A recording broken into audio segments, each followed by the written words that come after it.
¿Qué es eso a lo que algunos llaman Dios y que transforma radicalmente la vida? El concepto de Dios a través de la historia se ha ido modificando. Han ido surgiendo diferentes religiones, pero todavía hoy en día, en la era científica, sigue habiendo conversiones, ya que hay personas que tienen una experiencia de Dios tan grande que son capaces de abandonarlo todo, abandonar parejas, abandonar riquezas, abandonar familias, abandonar ciudades, entornos, comodidades. Lo dejan todo por abrazar una profesión religiosa, encerradas en un monasterio o encerrados en un monasterio para adorar a eso que llaman Dios. ¿Cómo es posible? Además, esto se hace con gozo, con alegría, y siempre las palabras que se mencionan una y otra vez son palabras de amor. Tanto amó Dios al mundo que entregó a su único Hijo. Y el sentir este amor de Dios es el que transforma la vida de las personas y las hace encerrarse en monasterios para tener esa relación con la divinidad. Esto es algo realmente sorprendente y extraño, sobre todo hoy en día cuando eso está muy mal visto. Hoy la religión en general se asocia a oscurantismo, a tristeza, pero a pesar de esto sigue habiendo esas vocaciones. ¿Qué es eso? Es cierto que hay algunas religiones que prescinden de Dios. Por ejemplo, el budismo. El budismo se centra en trabajar la mente, la concentración, la percepción de las ideas para eliminar el sufrimiento y conseguir una vida de paz. Buda se dio cuenta, o él percibía, que la vida es sufrimiento y sufrimiento. Y por esto empezó a idear un método mental para desasirse de toda esa angustia y de todo ese dolor. Pero Buda parte del sufrimiento. Es decir, yo estoy jodido, voy a inventar un método para estar menos fastidiado y poder disfrutar un poco de la vida porque realmente estoy mal. Y en esta trayectoria, a través de los siglos, se ha ido perfeccionando el dominio de la mente para mejorar. Lo que ocurre que aquí no participa ese gozo de Dios o ese placer de Dios. No participa. Porque incluso se ha definido a un monje budista, al hombre más feliz del mundo, sometiéndolo a resonancias magnéticas y viendo que las zonas del cerebro, hay ciertas zonas del cerebro que se asocian a la paz. Pero la paz es la ausencia de sufrimiento. Pero la paz no es el sumo gozo, no es la mucha alegría, la satisfacción, la plenitud.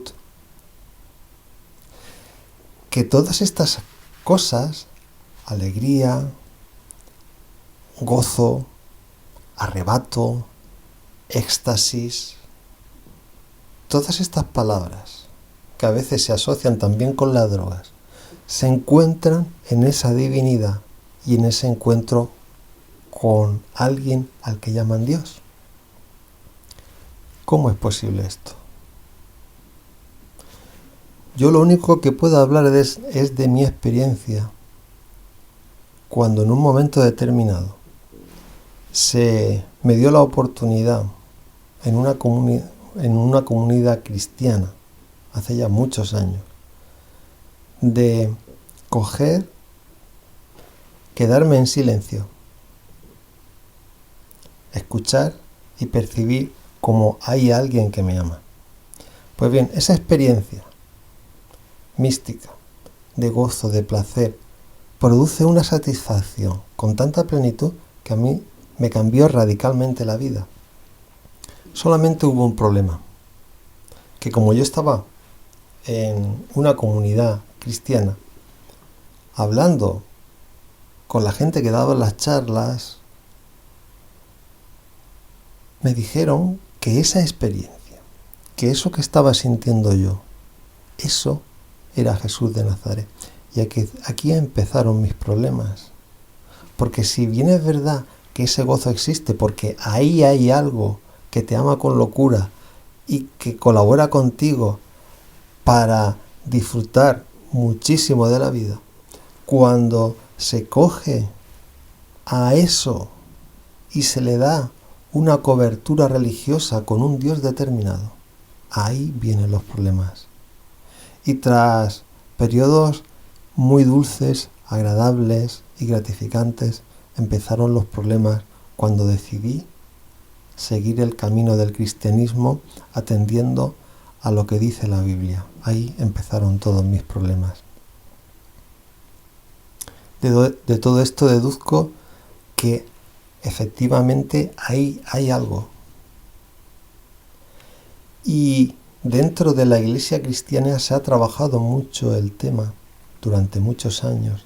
Incluso Ignacio de Loyola creó una cosa que se llaman ejercicios espirituales, con una dinámica de charlas, de retiro y de oración, para ir conectando con este Dios. Y esto funciona. He visto a lo largo de mi vida cómo gente ha abandonado empresas, ha abandonado familias, ha abandonado absolutamente todo, por esa experiencia de Dios tras unos ejercicios espirituales. Pero como ya he dicho, el problema surge en cuando esa experiencia tan gratificante se asocia a un Dios concreto o una religión concreta. Porque al final de lo que se trata es de definir en la vida de cada uno qué es ese Dios y de darle forma. Y eso tiene que ser personal e individual, sin ninguna Biblia, ni libro religioso, ni religión. Y esto es así porque cuando nos dan una Biblia o un libro religioso, se entiende que ahí está la palabra de Dios. Pero es que resulta que lo que llamamos Dios no habla con palabras. Las palabras es un invento humano para entendernos. Y hay palabras que no tienen traducción a otros idiomas. Es el idioma humano, las palabras humanas son muy limitadas. Dios simplemente se comunica con hechos. Nosotros nos podemos comunicar con los ordenadores gracias a los ceros y a los unos. Es una cuestión matemática. ¿Cómo un ordenador, cuando yo le hablo, él me entiende?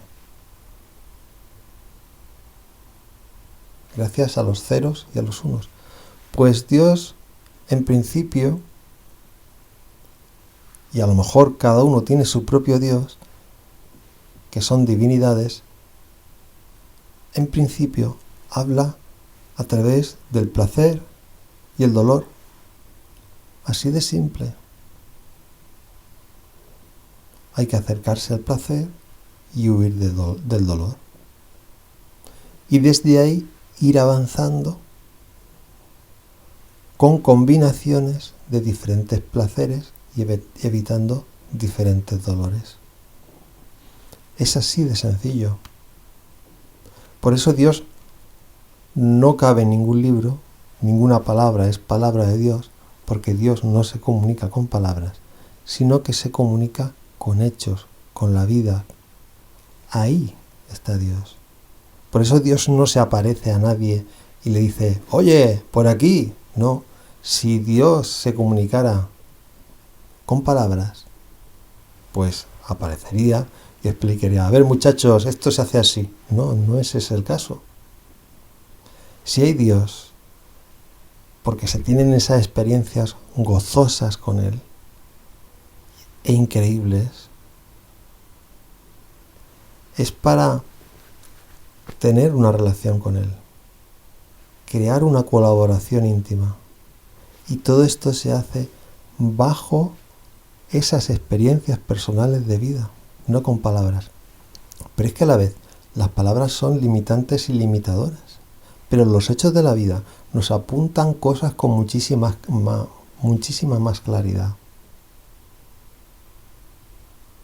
Cuando mi hermano mayor era niño, vivíamos en un cortijo en Almería donde había una chimenea que casi siempre estaba encendida y mi hermano solía coger un leño, un trozo de rama y lo encendía, se iba paseando por el cortijo.